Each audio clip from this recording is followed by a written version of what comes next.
Hello bachcho, let's see the question. The question say let t be a real number satisfying 2 times of t cube minus 9t square plus 30 minus lambda is equal to 0 where t is equals to x plus 1 divides by x and lambda belongs to R. Then if the cubic equation has exactly two real and distinct roots of x, then the exhaustive set of values of lambda is option A.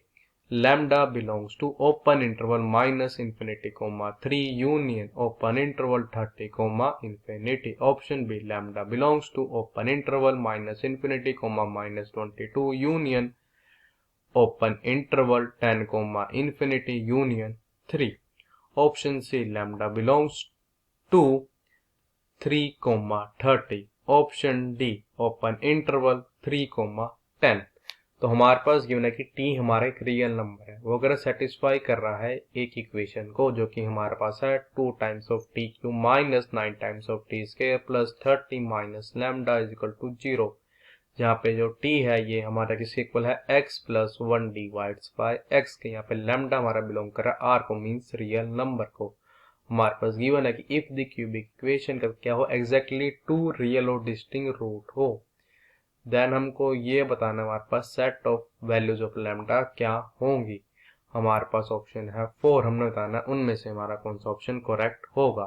Firstly I will tell you की concept, और की concept आपकी help करेगा इस question को solve करने की। Concept ये है कि इफ अगर हमारे पास क्या हो एफ डैश ऑफ एक्स जो है ये हमारा ग्रेटर हो 0 से for all x belongs to i, यहाँ पे i के हमारा एक इंटरवल है, और क्या इंप्लाई कर देगा, दिस इंप्लाइज दैट कि f ऑफ x इज वो करेगा इंक्रीज करेगा, इंक्रीजेस ऑन i हमारे इंटरवल i पे।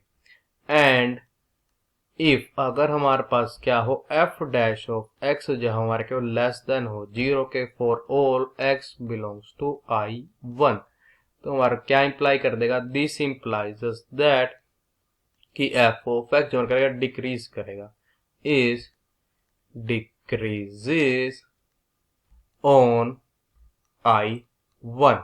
t is equals to x plus 1 divide by X हमारा गिवन था। इफ अगर हमारे पास क्या हो x जो हमारा ग्रेटर हो 0 के, हमको पता है कि अर्थमेटिक मीन मीन समझ जाएगा x plus 1 divide by x, this is divide by 2, तो हमारा ग्रेटर देन होता है हमारा ज्योमेट्रिक मीन हो जाएगा square root of x multiplied 1 by x, हमारा x हो जाएगा कैंसल। तो क्या इंप्लाई कर देगा, दिस इंप्लाइज दैट कि x plus 1 divide bye x होगा हमारा ग्रेटर देन हो जाएगा 2k, तो आ जाएगा दिस इंप्लाइज दैट कि t हमारा ग्रेटर देन होगा 2k, तो रहेगा दिस इंप्लाइज दैट कि टी मतलब बिलोंग कर जाएगा semi close interval 2 comma infinity को।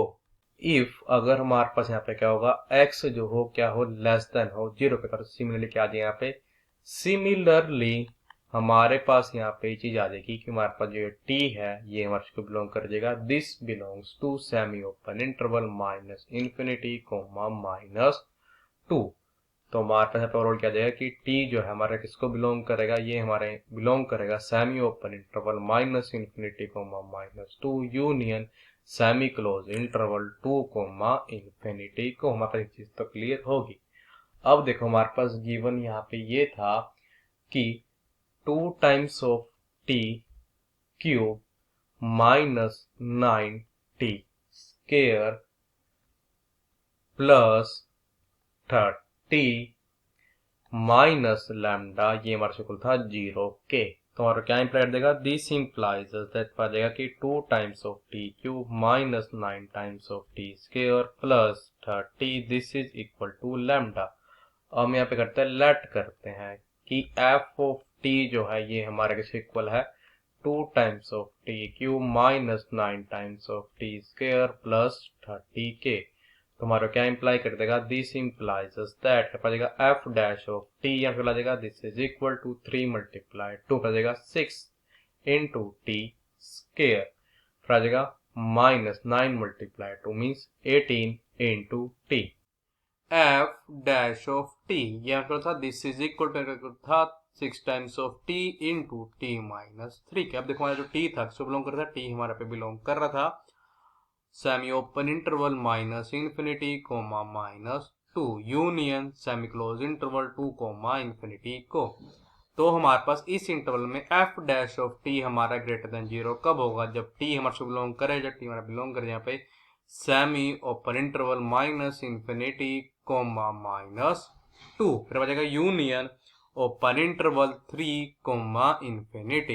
एफ डैश ऑफ टी ये हमारा लेस देन 0 कब होगा, जब टी हमारे से बिलोंग करे, जब टी हमारे पे बिलोंग करेगा हमारे सेमी क्लोज इंटरवल 2 कोमा 3 पे। हम वैल्यू फाइंड करेंगे, वैल्यू फाइंड करते हैं यहाँ पे एफ ऑफ 3 की and F of minus 2 and 2 की। तो हो जाएगा दिस इज इक्वल टू यहाँ पे 2 मल्टीप्लाई 3 का क्यूब हमारे पास जाएगा 54 माइनस हो जाएगा 9 मल्टीप्लाई 3 का, इसके बाद जाएगा 81, देन पे आ जाएगा प्लस 30। तो हो जाएगा दिस इज इक्वल टू ये हमारे पे इक्वल हो जाएगा अब 3 के अंदर आ जाएगा कि एफ ऑफ 3 जो है हमारे स्कूल आ जाएगा 3 के। हमारे वैल्यू फाइंड करते हैं एफ ऑफ 2 की जगह होगा दिस इज इक्वल्स टू ये हमारा इक्वल हो जाएगा 2 मल्टीप्लाई 2 का क्यों आ जाएगा 16, फिर आ जाएगा माइनस 9 मल्टीप्लाई 2 का सिर्फ आ जाएगा 36, फिर आ जाएगा प्लस 30। तो हमारे हो जाएगा दिस इज इक्वल्स टू ये हमारे को सोल्व करेंगे हमारा आंसर आ जाएगा 10। हम वैल्यू करते हैं, वैल्यू फाइंड पे एफ ऑफ माइनस 2 जो solve this is equal to 2 multiply minus 2 का क्या बचेगा माइनस 16, बचेगा माइनस 9 मल्टीप्लाई माइनस 2 का सिर्फ बचेगा माइनस 36, फिर बचेगा यहाँ पे प्लस 30। तो हो जाएगा this is equals to minus 22। Suppose करो ये है हमारे पास point 2,0 and this is our point 3,0। ये है हमारे पास point minus 2,0, F of minus 2 हमारा किसी को लाया था माइनस 22 के। सपोज करो हमारे पास यहाँ पे कहीं कोई पॉइंट होगा, क्योंकि हमारे पास यहाँ पे क्या होगा माइनस 2 माइनस 22, एफ ऑफ 2 हमारे से को लाया था 10 के। सपोज करो यहाँ पे कोई पॉइंट होगा जो कि हमारे पास यहाँ पे होगा 2,10 और एफ ऑफ 3 हमारे को आया था 3 के। सपोज पे कोई पॉइंट हो इसका यहाँ पे क्या होगा 3,3। अब देखो हमारे पास ये था कि जब हमारा टी बिलोंग कर रहा था माइनस इन्फिनिटी टू माइनस 2 को, तब हमारे पास एफ डैश ऑफ टी का था ग्रेटर देन 0, मीन फंक्शन का था इंक्रीजिंग। तो हमारे पास समथिंग कुछ ग्राफ इसका यहाँ पे ऐसे बनेगा।